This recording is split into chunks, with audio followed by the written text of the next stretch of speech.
ಇವತ್ತಿನ ರೆಸಿಪಿ ಬಂದುಬಿಟ್ಟು pepper chicken. ಸ್ಪೈಸಿಯಾಗಿ winter ಆಗಲಿ ಸಮ್ಮರ್ ಆಗಲಿ ಏನಾದರೂ ತಿನ್ನಬೇಕು ಅಂತ ಅಂದರೆ ಮಸ್ಟ್ ಟ್ರೈ ಅಂತ ಹೇಳ್ಬೋದು. ಪೆಪ್ಪರ್ ಚಿಕನ್ ಹೇಗೆ ಮಾಡೋದು ಅಂತ ನೋಡೋಣ ಬನ್ನಿ. ಲೆಸ್ ಇಂಗ್ರೀಡಿಯೆಂಟ್ಸಲ್ಲಿ ಟ್ರೈ ಮಾಡೋಣ. ನಮ್ಮ ಪಯಣ ಚಾನಲ್ನಲ್ಲಿ ಹೇಗೆ ಮಾಡೋದು ಅಂತ ನೋಡೋಣ. ಒಂದು ಬಾಣಲೆಗೆ 3-4 ಸ್ಪೂನಷ್ಟು ಆಯಿಲ್ನ ಹಾಕ್ಕೊಳ್ತಾ ಇದ್ದೀನಿ. ಅದಕ್ಕೆ 1 ಸ್ಪೂನ್ ಆಗುವಷ್ಟು ಜೀರಿಗೆನ ಹಾಕ್ಕೊಳ್ಳಿ.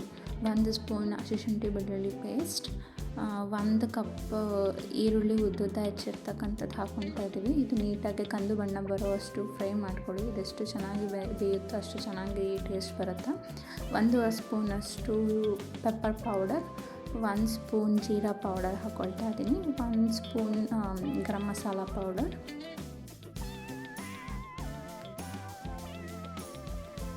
ಕಾಲು ಸ್ಪೂನಷ್ಟು ಅರಿಶಿನ ಹಾಕ್ಕೊಳ್ತಾ ಇದ್ದೀನಿ. ಸೊ ಇದಕ್ಕೆ ನೀವು ಎಷ್ಟು ಹೊತ್ತಿಗೆ ಮಾಡ್ತಿದ್ದೀರಾ ಅಂತ ನೋಡಿಕೊಂಡು ರುಚಿಗೆ ತಕ್ಕಷ್ಟು ಉಪ್ಪನ್ನ ಹಾಕ್ಕೊಳ್ಳಿ. ನಾವಿಲ್ಲಿ ಮಾಡ್ತಿರೋದು 1/4 kg ಚಿಕನ್ಗೆ ಆಗಿರೋದ್ರಿಂದ 1 ಸ್ಪೂನಷ್ಟು ಉಪ್ಪನ್ನು ಹಾಕ್ಕೊಳ್ತಾ ಇದ್ದೀನಿ.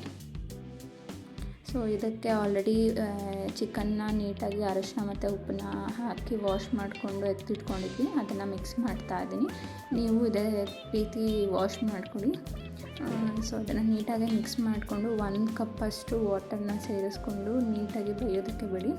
ಸೊ ಇದು 2ರಿಂದ 5 ನಿಮಿಷದವರೆಗೂ ಬೇಯಬೇಕು ನೀಟಾಗಿ. ಸೊ ಚಿಕನ್ ಸ್ಮೂತಾಗಿ ಸಾಫ್ಟಾಗಿ ಬರುತ್ತೆ.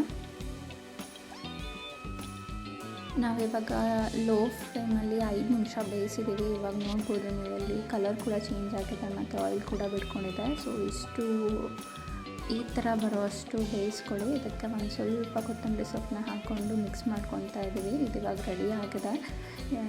ಇದನ್ನು ನೀವು ಸ್ಟಾರ್ಟರ್ಸ್ ಆಗಿ ಕೂಡ ಟ್ರೈ ಮಾಡ್ಬೋದು. ಇಲ್ಲ ಅಂತ ಅಂದರೆ ರೊಟ್ಟಿ, ಚಪಾತಿ, ದೋಸೆ ಜೊತೆ ಕೂಡ ಕಾಂಬಿನೇಷನ್ ತುಂಬ ಚೆನ್ನಾಗಿ ಬರುತ್ತೆ.